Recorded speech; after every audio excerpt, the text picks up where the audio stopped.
The Stone of the Philosophers by Edward Kelly. Though I have already twice suffered chains and imprisonment in Bohemia, an indignity which has been offered to me in no other part of the world, yet my mind, remaining unbound, has all this time exercised itself in the study of that philosophy, which is despised only by the wicked and foolish, but is praised and admired by the wise. Nay, the saying that none but fools and lawyers hate and despise alchemy has passed into a proverb. Furthermore, as during the preceding 3 years, I have used great labor, expense, and care in order to discover for your Majesty that which might afford you much profit and pleasure, so during my imprisonment, a calamity which has befallen me through the action of your Majesty, I am utterly incapable of remaining idle. Hence, I have written a treatise, by means of which your imperial mind may be guided into all the truth of the more ancient philosophy, whence, as from a lofty eminence, it may contemplate and distinguish the fertile tracts from the barren and stony wilderness. But if my teaching displease you, know that you are still altogether wandering astray from the true scope and aim of this matter, and are utterly wasting your money, time, labor, and hope. A familiar acquaintance with the different branches of knowledge has taught me this one thing, that nothing is more ancient, excellent, or more desirable than truth, and whoever neglects it must pass his whole life in the shade. Nevertheless, it always was, and always will be, the way of mankind to release Barabbas and to crucify Christ. This I have, for my good no doubt, experienced in my own case. I venture to hope, however, that my life and character will so become known to posterity that I may be counted among those who have suffered much for the sake of truth. The full certainty of the present treatise time is powerless to abrogate. If your Majesty will deign to peruse it at your leisure, you will easily perceive that my mind is profoundly versed in this study. All genuine and judicious philosophers have traced back things to their first principles, that is to say, those comprehended in the threefold division of nature. The generation of animals they have attributed to a mingling of the male and female in sexual union, that of vegetables to their own proper seed, while as the principle of minerals they have assigned earth and viscous water. All specific and individual things which fall under a certain class obey the general laws and are referable to the first principles of the class to which they belong. Thus, every animal is the product of sexual union, every plant of its proper seed, every mineral of the mixture of its generic earth and water. Hence, an unchangeable law of nature regulates the generation of everything within the limits of its own particular genus. It follows that, with reference to their origin, animals are generically distinct from vegetables and minerals. The same difference exists respectively between vegetables and minerals, and the two other natural kingdoms. The common and universal matter of these three principles is called chaos. Chaos contains within itself the 4 elements of all that is, vis-a-vis, fire, air, water, and earth, by the mixture and motion of which the forms of all earthly things are impressed upon their subjects. These elements have 4 qualities: heat, coldness, humidity, dryness. The first inheres in fire, the second in water, the third in air, the fourth in earth. By means of these qualities, the elements act upon each other, and motion takes place. Elements either act upon each other, or are acted on, and are called either active or passive. Active elements are those which, in a compound, impress upon the passive a certain specific character, according to the strength and extent of their motion. These are water and fire. The passive elements, earth and air, are those which by their inactive qualities readily receive the impressions of the aforesaid active elements. The four elements are distinguished not only by their activity and passivity, but also by the priority and posteriority of their motions.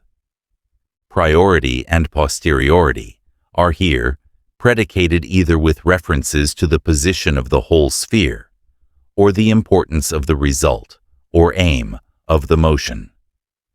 In space, heavy objects tend downwards and light objects upwards. Those which are neither light nor heavy hold an intermediate position. In this way, even among the passive elements, earth holds a higher place than air, because it delights more in rest. For the less motion, the more passivity. The excellence of result has reference to perfection and imperfection, the mature being more perfect than the immature. Now, maturity is altogether due to the heat of fire. Hence, fire holds the highest place among active elements. Among the passive elements, the first place belongs to that which is most passive, i.e., which is most quickly and easily influenced. In a compound, earth is first passively affected, then air. Similarly, in every compound, the perfecting element acts last, for perfection is a transition from immaturity to maturity. Maturity being caused by heat, cold is the cause of immaturity. It is clear, then, that the elements, or remote first principles of animals, vegetables, and minerals, in chaos, are susceptible of active movements in fire and water, and of passive movements in earth and air. Water acts on earth and transmutes it into its own nature. Fire heats air and also changes it into its own likeness. The active elements may be called male, while the passive elements represent the female principle. Any compound belonging to any of these three kingdoms, animal, vegetable, mineral, is female insofar as it is earth and air, and male insofar as it is fire and water. Only that which has consistency is sensuously perceptible. Elementary fire and air, being naturally subtle, cannot be seen. Only two elements, water and earth, are visible, and earth is called the hiding place of fire, water, the abode of air. In these two elements, we have the broad law of limitation, which divides the male from the female. The first matter of vegetables is the water and earth hidden in its seed, these being more water than earth. The first matter of animals is the mixture of the male and female sperm, which embodies more moisture than dryness. The first matter of minerals is a kind of viscous water, mingled with pure and impure earth. Impure earth is combustible sulfur, which hinders all fusion, and superficially matures the water joined to it, as we see in the minor minerals, marcasite, magnesia, antimony, etc. Pure earth is that which so unites the smallest parts of its aforesaid water, that they cannot be separated by the fiercest fire, so that either both remain fixed or are volatilized.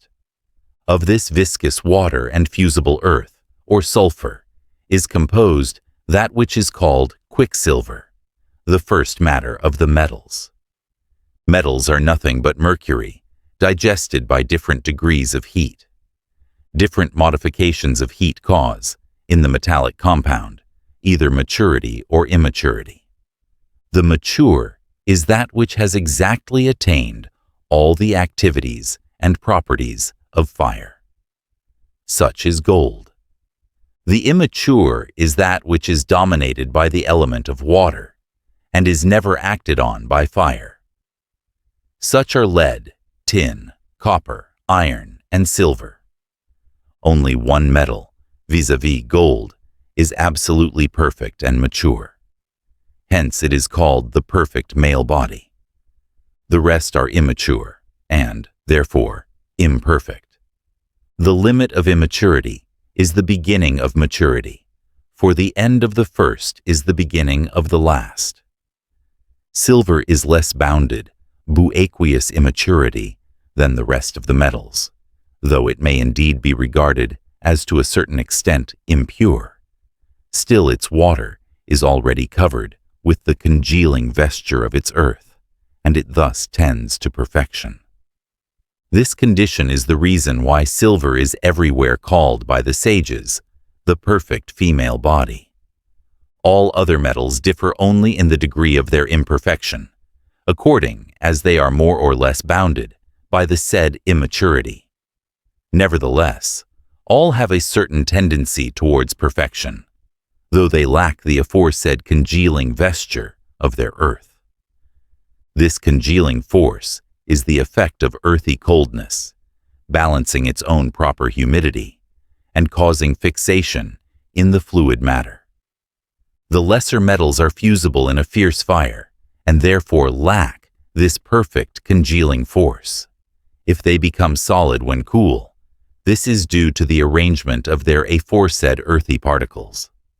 According to the different ways in which this viscous water and pure earth are joined together, so as to produce quicksilver by coagulation, with the mediation of natural heat, we have different metals, some of which are called perfect, like gold and silver, while the rest are regarded as imperfect. Whoever would imitate nature in any particular operation must first be sure that he has the same matter, and, secondly, that this substance is acted on in a way similar to that of nature. For nature rejoices in natural method, and like purifies like.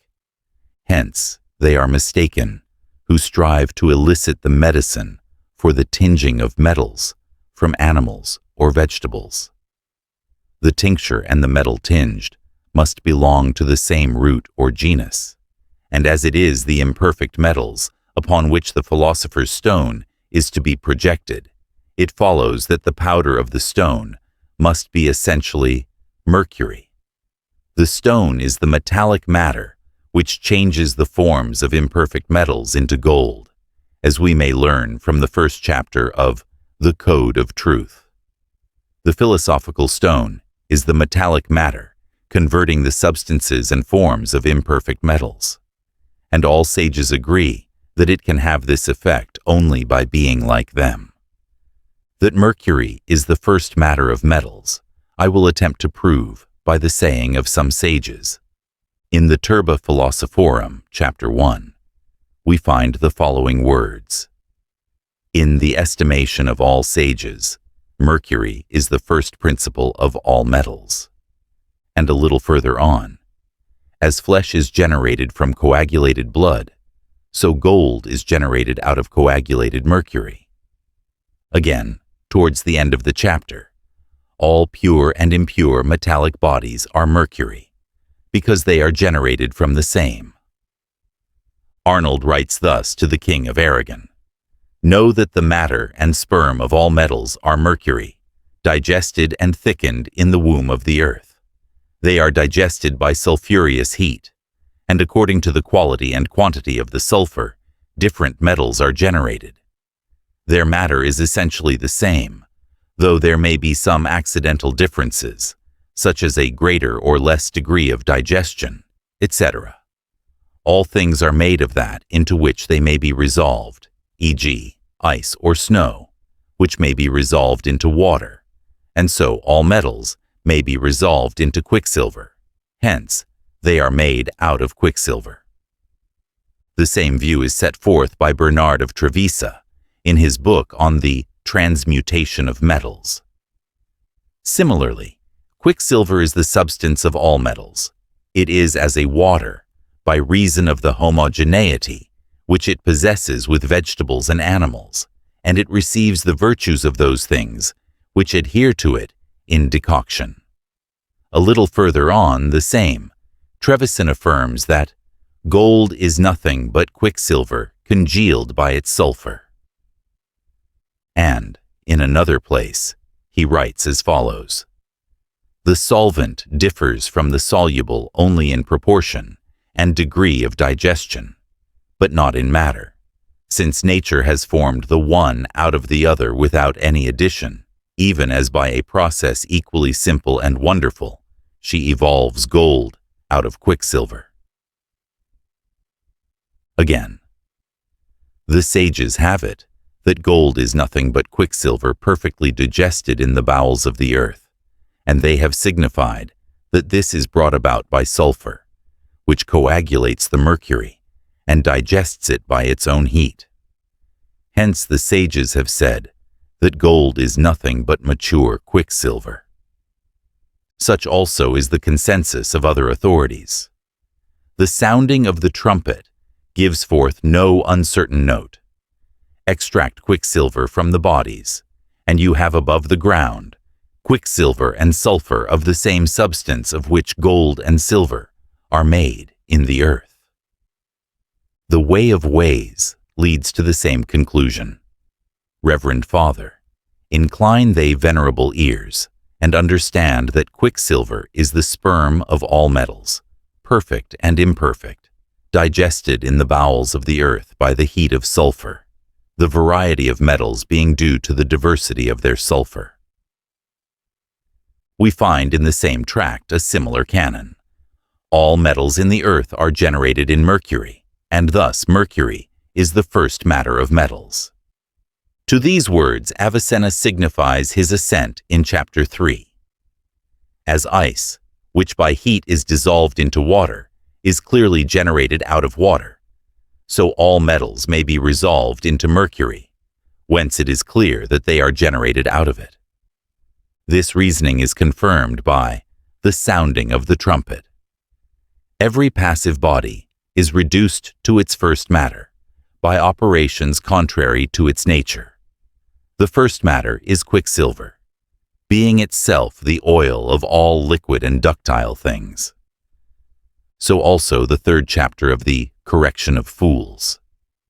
The nature of all fusible things is that of mercury, coagulated out of a vapor, or the heat of red or white incombustible sulfur. In chapter 1 of the Art of Alchemy, we read, all sages agree that the metals are generated from the vapor of sulfur and quicksilver. Again, a passage in the Turba Philosophorum runs thus: it is certain that every subject derives from that into which it can be resolved. All metals may be resolved into quicksilver. Hence, they were once quicksilver. If it were worthwhile, I might adduce hundreds of other passages from the writings of the sages, but as they would serve no good purpose, I will let these suffice. Those persons make a great mistake who suppose that the thick water of antimony, or that viscous substance which is extracted from sublimed mercury, or from Mercury and Jupiter, dissolved together in a damp spot, can, in any case, be the first substance of metals.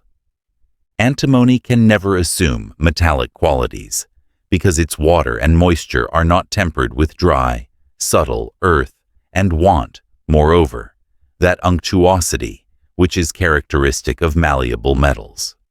But, as Chambar well says in the Code of Truth, it is only through jealousy that sages have called the stone antimony. In the same way, those who destroy the natural composition of mercury in order to resolve it into a thick or limpid water, which they call the first matter of metals, fight against nature in the dark, like blinded gladiators. As soon as mercury loses its specific form, it becomes something else, which cannot thenceforth mingle with metals in their smallest parts, and is made void for the work of the philosophers. Whoever is taken up with such childish experiments should listen to the sage of Trevisa in his transmutation of metals. Who can find truth that destroys the humid nature of mercury? Some foolish persons change its specific metallic arrangement, corrupt its natural humidity by dissolution, and disproportionate quicksilver from its original mineral quality, which wanted nothing but purification and simple digestion. By means of salts, vitriol, and alum, they destroy the seed, which nature has been at pains to develop. For seed, in human and sensitive things, is formed by nature and not by art, but by art it is united and mixed. Seed needs no addition, and brooks no diminution. If it is to produce a new thing of the same genus, it must remain the very same thing that was formed by nature. All teaching that changes. Mercury is false and vain, for this is the original sperm of metals, and its moisture must not be dried up, for otherwise it will not dissolve. Too much fire will cause a morbid heat, like that of a fever, and change the passive into active elements. Thus the balance of forces is destroyed, and the whole work marred. Yet these fools extract from the lesser minerals corrosive waters, into which they project the different species of metals, and thus corrode them. The only natural solution is that by which out of the solvent and the soluble, or male and female, there results a new species. No water can naturally dissolve metals, except that which abides with them in substance and form, which also the dissolved metals can again congeal. This is not the case with aqua fortis, seeing that it only destroys the specific arrangement. Only that water can rightly dissolve metals, which is inseparable from them in fixation, and such a water is mercury, but not aqua fortis, or anything else which those fools are pleased to call mercurial water. Thus far, Trevisan. Persons who have fallen into this fatal error may also derive benefit from the teaching of Avicenna on this point. Quicksilver is cold and humid, and of it or with it, God had created all metals. It is aerial, and becomes volatile by the action of fire. But when it has withstood the fire a little time, it accomplishes great marvels, and is itself only a living spirit of unexampled potency. It enters and penetrates all bodies, passes through them, and is their ferment. It is then the white and the red elixir, and is an everlasting water, the water of life, the virgin's milk, the spring, and that alum of which whosoever drinks cannot die, etc. It is the wanton serpent that conceives of its own seed, and brings forth on the same day. With its poison, it destroys all things. It is volatile, but the wise make it to abide the fire, and then it transmutes as it has been transmuted, and tinges as it has been tinged, and coagulates as it has been coagulated. Therefore is the generation of quicksilver to be preferred before all minerals. It is found in all ores, and has its sign with all. Quicksilver is that which saves metals from combustion and renders them fusible. It is the red tincture which enters into the most intimate union with metals, because it is of their own nature, mingles with them indissolubly in all their smallest parts, and, being homogeneous, naturally adheres to them. Mercury receives all homogeneous substances, but rejects all that is heterogeneous, because it delights in its own nature, but recoils from whatsoever is strange. How foolish, then, to spoil and destroy that which nature made the seed of all metallic virtue by elaborate chemical operations. The rosary bids us be particularly careful, lest in purifying the quicksilver we dissipate its virtue and impair its active force. A grain of wheat, or any other seed, will not grow if its generative virtue be destroyed by excessive external heat. Therefore, purify your quicksilver by distillation over a gentle fire. Says the sage of Trevisa, if the quicksilver be robbed of its due metallic proportion, how can other substances of the same metallic genus be generated from it? It is a mistake to suppose that you can work miracles with a clear, limpid water, extracted from quicksilver. Even if we could get such a water, it would not be of use, either as to form or proportion, nor could it restore or build up a perfect metallic species. For as soon as the quicksilver is changed from its first nature, it is rendered unfit for our operation, since it loses its spermatic and metallic quality. I do indeed approve of impure and gross mercury, being sublimed and purified once or twice with simple salt, according to the proper method of the sages, so long as the flexibility or radical humor of such mercury remains unimpaired, that is to say, so long as its specific mercurial nature is not destroyed, and so long as its outward appearance does not become that of a dry powder. In the latter of the sages, we are told to beware of vitrification in the solution of bodies, with the odor and taste of imperfect substances, and also of the generative virtue of their form, being in any way scorched and destroyed by corrosive waters. If you have been trying to do any of these things, you may see how grievous your mistake has been. For the water of the sages adheres to nothing except homogeneous substances. It does not wet your hands if you touch it, but scorches your skin, and frets and corrodes every substance with which it comes in contact, except gold and silver. It would not affect these until they have been dissipated and dissolved by spirits and strong waters, and with these it combines most intimately. But the other mixture is most childish. It is condemned by the concert of the sages, and by my own experience. I now propose to show that quicksilver is the water with which, and in which, the solution of the sages takes place, by putting before the reader the opinions of many philosophers living in different countries and ages. Says Menelates in the Turba, "Whoever joins quicksilver to the body of magnesia, and the woman to the man, extracts the hidden nature by which bodies are colored. Know that quicksilver is a consuming fire which mortifies bodies by its contact."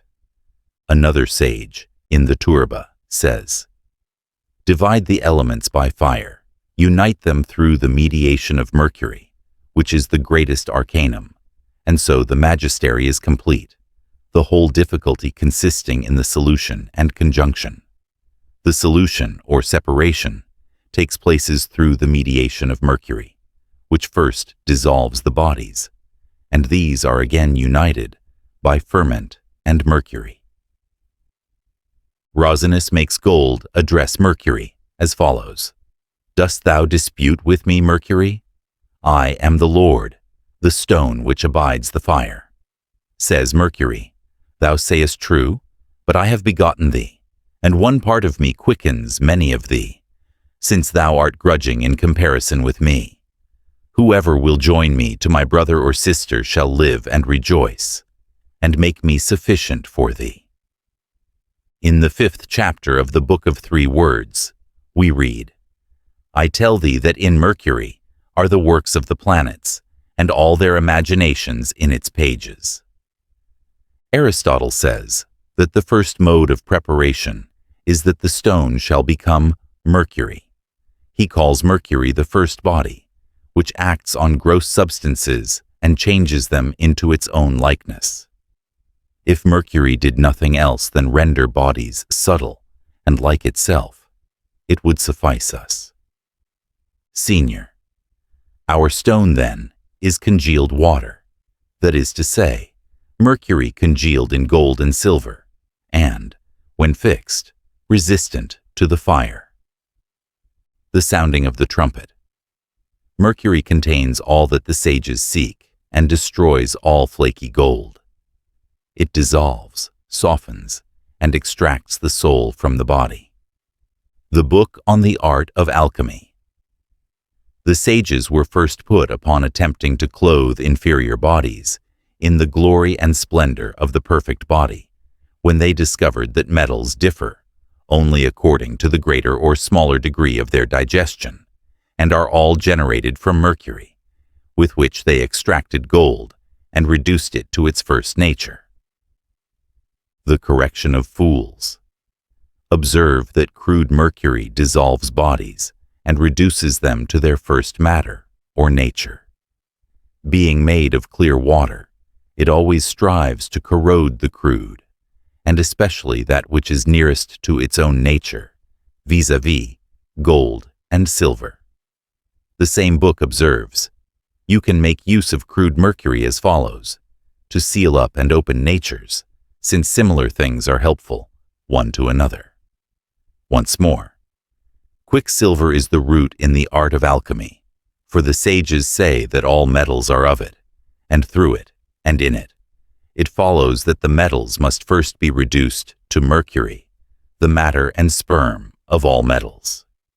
Again, the reason why all metals must be reduced to the nature of vapor is because we see that all are generated of quicksilver, though the mediation of which they came into being. Gratianus, purify laton, i.e., copper, ore, with mercury, for laton is of gold and silver, a compound, yellow, imperfect body. The sounding of the trumpet. Common mercury is called a spirit. If you do not resolve the body into mercury, with mercury, you cannot obtain its hidden virtue. Art of Alchemy. Chapter 6. The second part of the stone we call living mercury, which, being living and crude, is said to dissolve bodies, because it adheres to them in their innermost being. This is the stone without which nature does nothing. Rosary.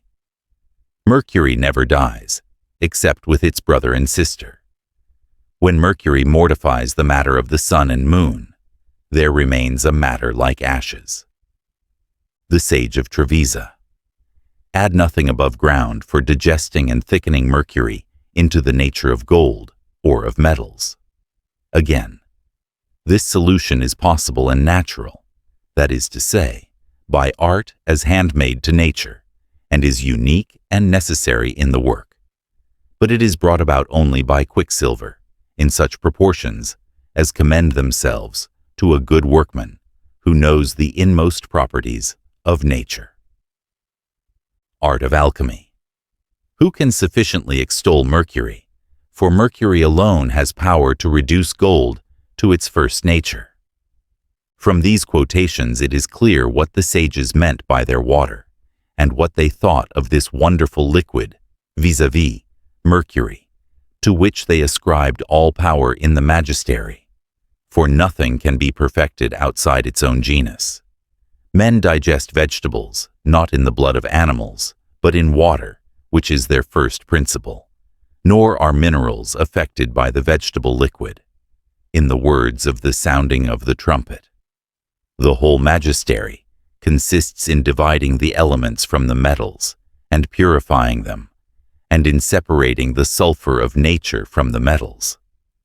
Furthermore, as Hermes says, only homogeneous substances cohere, and only they can produce offspring after their own kind, i.e., if you want a medicine which is to generate metals, its origin must be metallic, since species are tinged by their genus, as the philosopher testifies. In short, our magistery consists in the union of the male and female, or active and passive, elements through the mediation of our metallic water and a proper degree of heat. Now, the male and female are two metallic bodies, and this I will again prove by irrefragable quotations from the sages. Dantius bids us prepare the bodies and dissolve them. Rhasis. Change the bodies into water, and the water into earth. Then all is done. Gallienus. Prepare the bodies and purify them of the blackness in which is corruption, till the white becomes white and red, then dissolve both, etc. Khalid, Chapter 1. If you do not make the bodies subtle, so that they may be impalpable to touch, you will not gain your end. If they have not been ground, repeat your operation, and see that they are ground and subtilized. If you do this, you will be directed to your desired goal. Aristotle.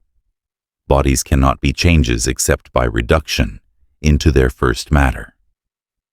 Khalid, chapter 5. Similarly, the sages have commanded us to dissolve the bodies so that heat adheres to their inmost parts. Then we proceed to coagulation after a second dissolution with a substance which most nearly approaches them. Menabodus, make bodies not bodies, and incorporeal things bodies. For this is the whole process by which the hidden virtue of nature is extracted. Ascanius, the conjunction of the two is like the union of husband and wife, from whose embrace results golden water.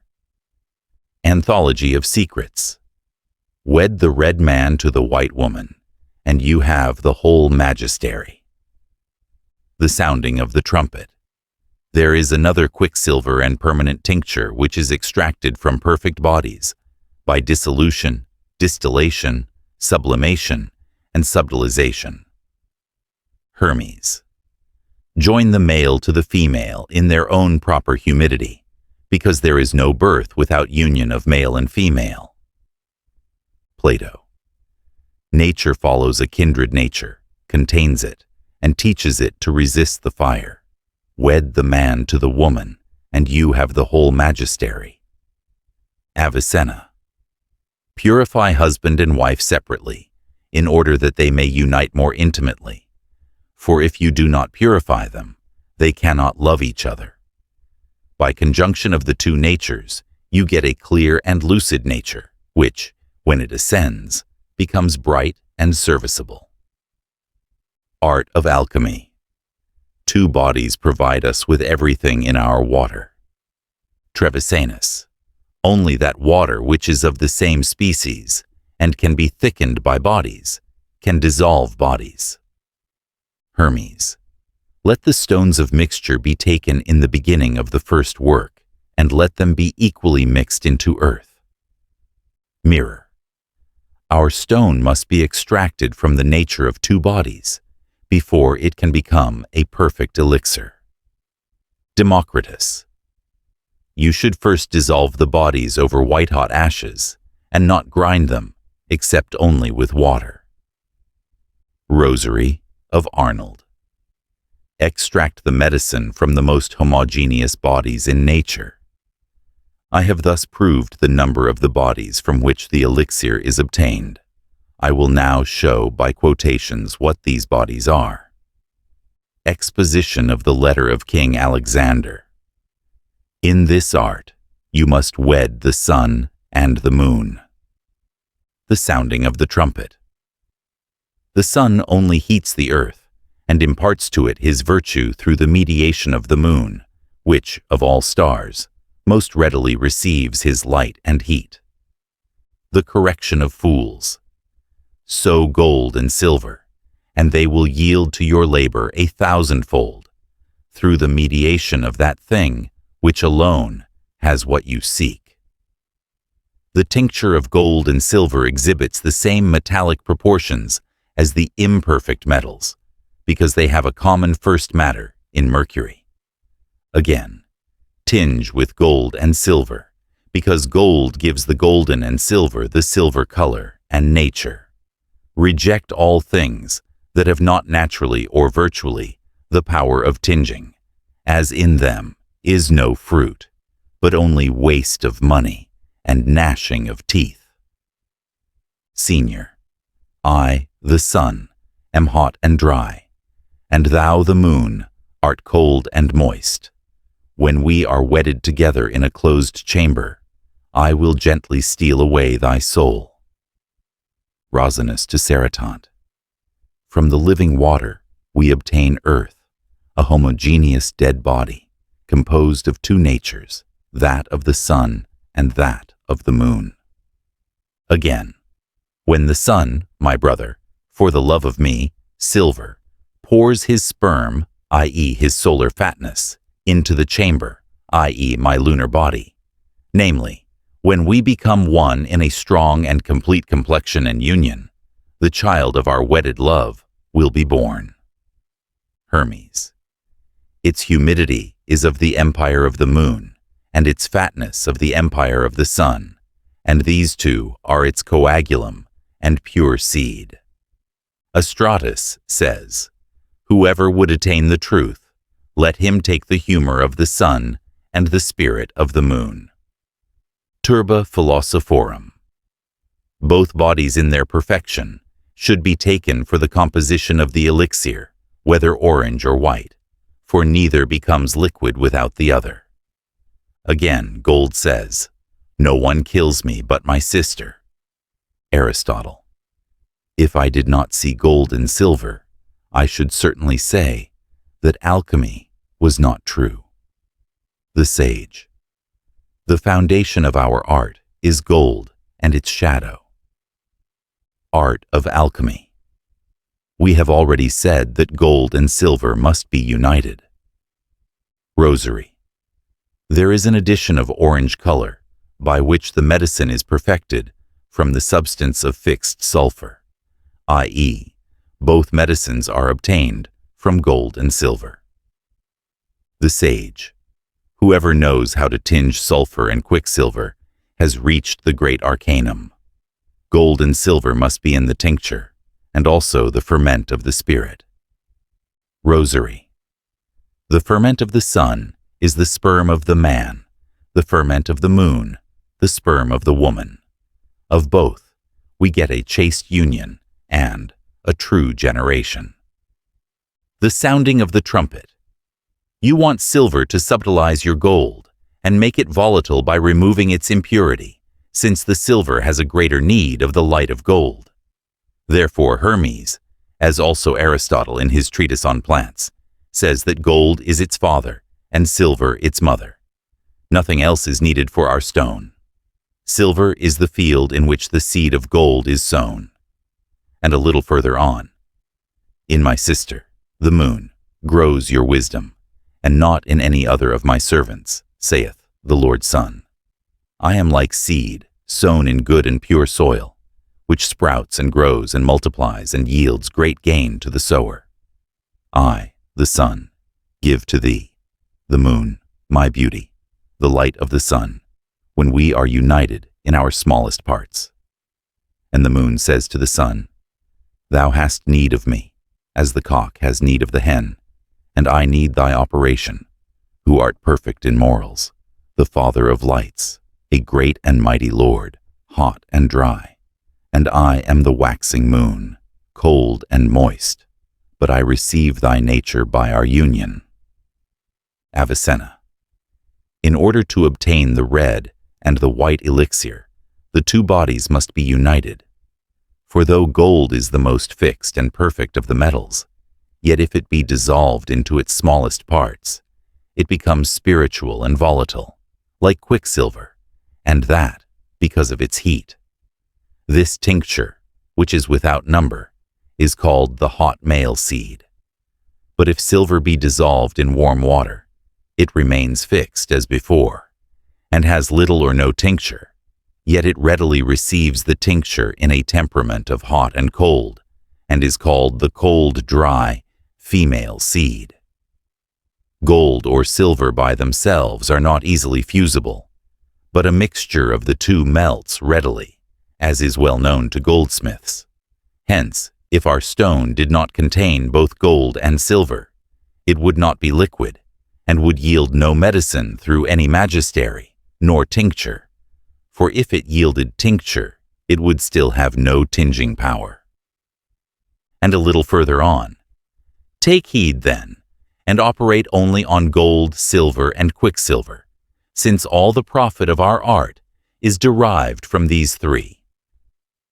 I may add that crude mercury is the water which the sages have used for the purpose of solution. I have proved that two bodies must be dissolved, and that they are no other than gold and silver. Now, I will describe the conjunction of these two bodies by means of the crude mercury of the sages. The light of lights.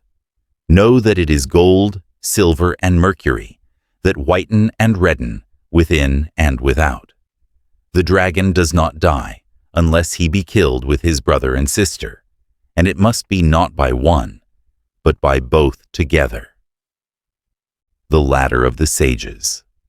Others say that a true body must be added to these two, to strengthen and shorten the operation. Treasury of the sages. Our stone has body, soul, and spirit. The imperfect body is the body, the ferment the soul, and the water the spirit. The way of ways. The water is called the spirit, because it gives life to the imperfect and mortified body, and imparts to it a better form. The ferment is the soul, because it gives life to the body, and changes it into its own nature. Again, the whole magistery is accomplished with our water, and of it. For it dissolves the bodies, calcines, and reduces them to earth, transforms them into ashes, whitens and purifies them, as Morianus says.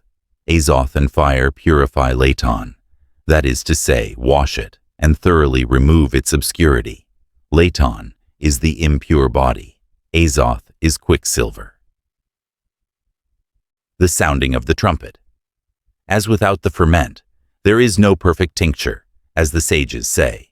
So, without leaven, there is no good bread.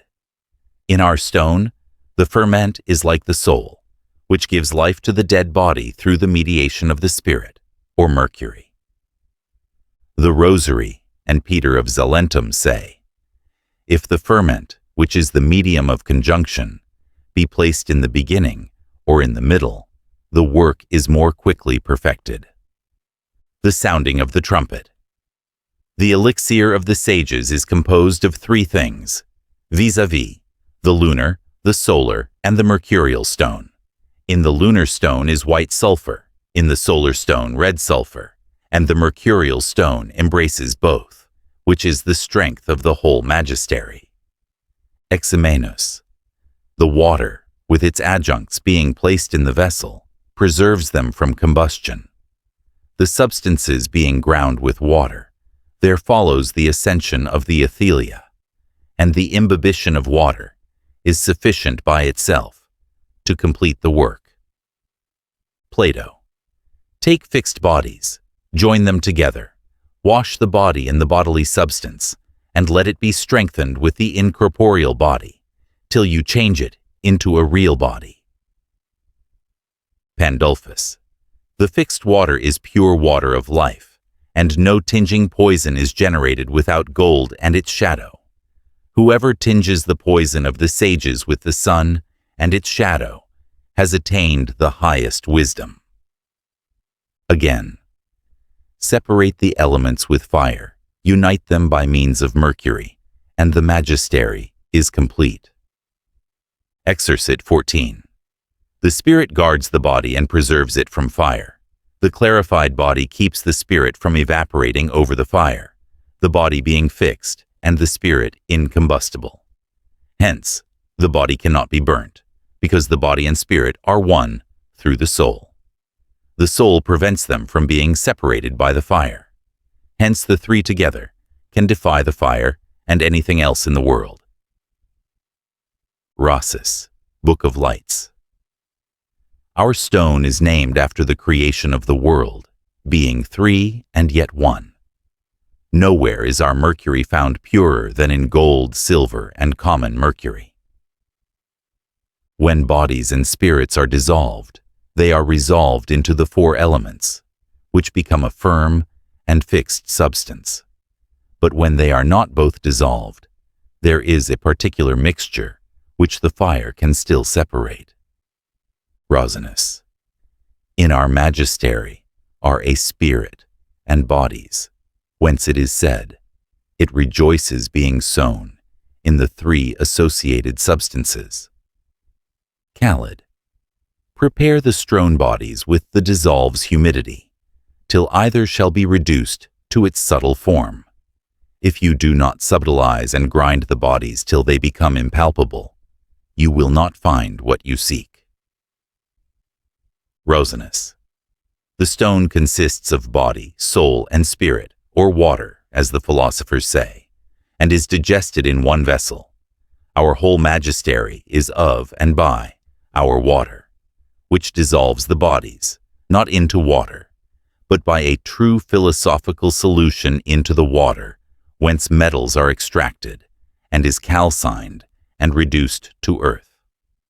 It makes yellow as wax those bodies into whose nature it is transformed.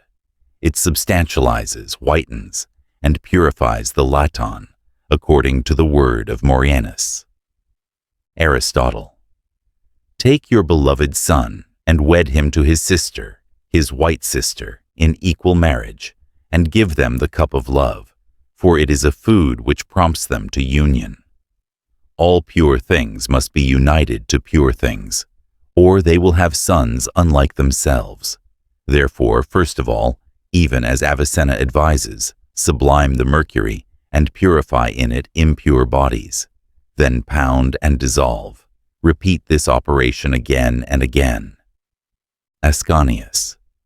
Stir up war between copper and mercury, till they destroy each other and devour each other.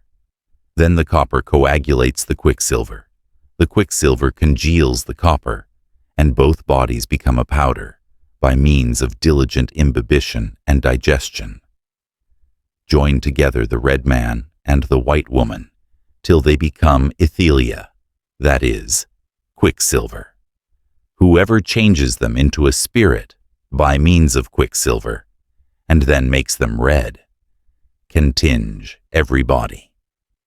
As to the nature of this copper, Gratianus instructs us in the following words: make laton white, i.e., whiten copper with mercury, because laton is an orange imperfect body, composed of gold and silver. I advise all and sundry to follow my teaching, as to the correctness of which my quotations from the ancients can leave no doubt, which also has received further confirmation from my own experiments. Any deviation from this course leads to deception, except only the work of Saturn, which must be performed by the subtilization of principles. The sages say that homogeneous things only combine with each other, make each other white and red, and permit of common generation. The important point is that Mercury should act upon our earth. This is the union of male and female, of which the sages say so much.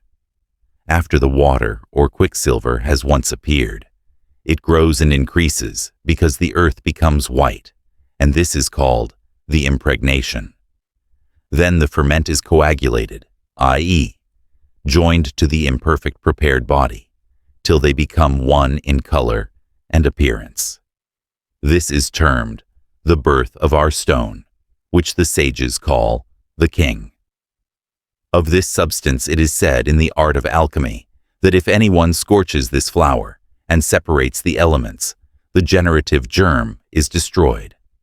I conclude with the words of Avicenna: the true principle of our work is the dissolution of the stone, because solved bodies have assumed the nature of spirits, i.e., because their quality is drier. For the solution of the body is attended with the coagulation of the spirit. Be patient, therefore, digest, pound, make yellow as wax, and never be weary of repeating these processes till they are quite perfect. For things saturated with water are thereby softened. The more you pound the substance, the more you soften it, and subtilize its gross parts, till they are thoroughly penetrated with the spirit, and thus dissolved. For by pounding, roasting, and fire, the tough and viscous parts of bodies are separated.